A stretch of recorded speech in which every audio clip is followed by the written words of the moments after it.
পালাবদলের রাজ্য সরকারের second SLST 2025 নিয়ে তাদের স্ট্যান্ড পয়েন্ট কী সেটা কিন্তু এতদিন ধরে জানা যায়নি।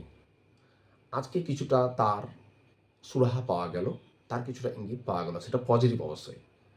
কেননা এর আগে প্রচুর প্রশ্ন, প্রচুর কনফিউশনস ক্যান্ডিডেটদের মধ্যে উদয় হয়েছিল পালাবদলের ফলে, এবং সেই কনফিউশনস বা প্রশ্ন উদয় হওয়ার পিছনের কারণটা ছিল রাজ্য সরকারের বিভিন্ন রকমের সার্কুলার বা নোটিশ, যেখানে ওবিসি বাতিল সংক্রান্ত নিয়ে, সংরক্ষণ নীতি নিয়ে প্রচুর কথা হচ্ছিল এবং যে যার মতো করে ইন্টারপ্রেট করেছিল। কেননা তাহলে কি 2025-এর এসএলএসটির উপরেও সেইগুলো জিনিস ইম্পোজ হবে?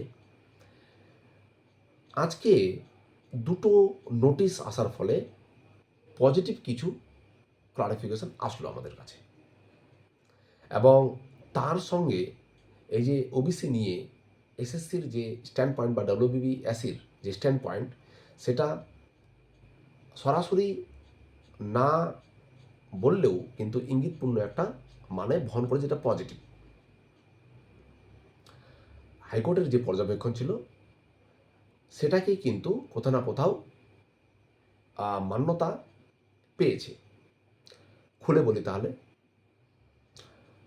দুটো ক্লারিফিকেশনস এসেছে। একটা হচ্ছে West Bengal board of secondary এডুকেশনের তরফ থেকে, একটা হচ্ছে ওয়েস্ট বেঙ্গল স্কুল সার্ভিস কমিশনের তরফ থেকে। প্রথমে সেকেন্ডারি এডুকেশনের তরফ থেকে বলি।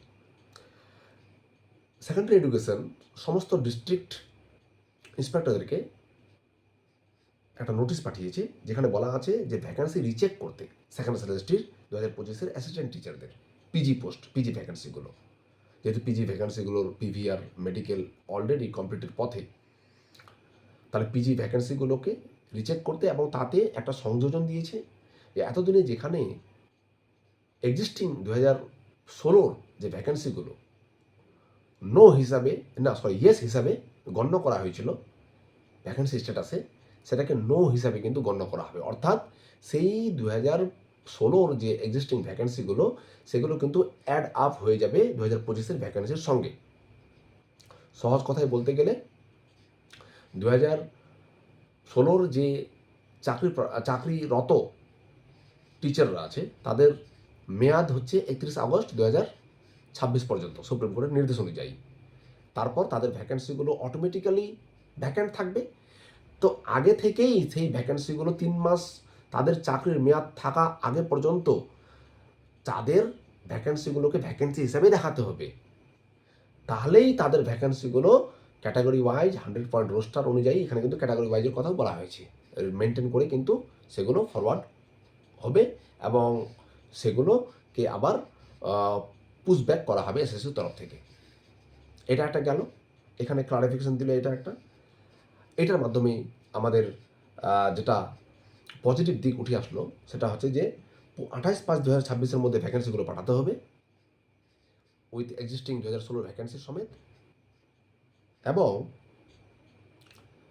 তার মানে বোঝা যাচ্ছে যে রিক্রুটমেন্ট প্রসেসটা কিন্তু ভিতরে ভিতরে চলছে 2025-এর। অর্থাৎ ওবিসির ম্যাটারটা যে আছে সেটা কিন্তু আপাতত সাইডলাইন হয়ে আছে, কারণ হাইকোর্টের যে একটা যে রক্ষা কবচ ছিল সেটা কিন্তু এখানে কোথাও না কোথাও অ্যাপ্লাই হতে দেখা দিচ্ছে। অর্থাৎ অনগোয়িং প্রসেস যেগুলো, বা চাকরিরত অবস্থায় যারা আছে তাদের ক্ষেত্রে ওই মানে ওবিসি ম্যাটারটা যে বাতিল, সেটা গণ্য করা হবে না। তা ওই জন্য অনগোয়িং প্রসেসটা ওরা চালাচ্ছে নিজের মতো করে। আর রাজ্য সরকারের এই রকম কোনো নির্দেশিকাও আসেনি, মানে সেরকম স্পষ্ট কোনো নির্দেশিকাও আসেনি কিন্তু। ঠিক আছে। দ্বিতীয় ক্লারিফিকেশনটা হচ্ছে স্কুল সার্ভিস কমিশনের। স্কুল সার্ভিস কমিশন তরফ থেকে আজকে একটা ফেক নোটিশ সার্কুলেট হয়েছিল, এবং ফেক নোটিশের পরিপ্রেক্ষিতে এসএসসি এতদিনে তো কোনো নোটিশ দেয়নি, আজকে একটা পাবলিক নোটিশ দিয়েছে যে যে সেই নোটিফিকেশনটা কিন্তু ফেক, এবং cancellation of any panel second সেমিস্টারের যে ক্যান্সেলেশনের ব্যাপারে সেটা কিন্তু কোনো নোটিশ আসেনি। তো একমাত্র অফিসিয়াল ওয়েবসাইটেই যা তথ্য আসবে সেটাই কিন্তু ফাইনাল হিসাবে গণ্য করা হবে, এটাই পাবলিক নোটিশ হিসাবে বক্তব্য রেখেছে এসএসসি। তার মানে এসএসসিও এটাকে পুরো স্ট্রং অপোজিট করেছে, এবং তার মানে যে রাজ্য সরকারের যে স্ট্যান্ড পয়েন্ট সেটা কিন্তু কোথাও না কোথাও একটা পজিটিভ ইঙ্গিত বহন করছে। তো এই রকম একটা সেন্সিটিভ ম্যাটারে এই যে দুটো ক্লারিফিকেশন আসলো, সেটা কিন্তু চাকরি প্রার্থীদের মনে কিন্তু অনেক আশার আলো সঞ্চার করবে নিঃসন্দেহে। এবং আশা করি যে যে এক্সটেন্ডেড পিরিয়ডের মধ্যে পিজি ভ্যাকেন্সিগুলো অ্যাটলিস্ট ক্লিয়ার হয়ে যাবে এবং রোস্টার অনুযায়ী কিন্তু মানা হবে। এবং রাজ্য এবং কোর্টের যে পর্যবেক্ষণ ছিল, যে অনগোয়িং প্রসেসগুলো চলতে থাকলে আগের নিয়ম অনুযায়ী চলবে, সেটাই কোথাও না কোথাও মান্যতা দেওয়া হচ্ছে। রাজ্য সরকারের নির্দেশিকার অপেক্ষায় আমরা সবাই আছি। যদি কোনো স্পষ্ট নির্দেশিকা না আসে অনগোয়িং প্রসেসের ক্ষেত্রে, তাহলে ধরে নিতে হবে যে আগের যে নিয়ম, সেই নিয়ম মাফিক চলছে।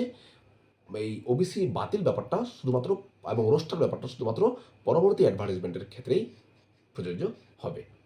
ধন্যবাদ সবাই।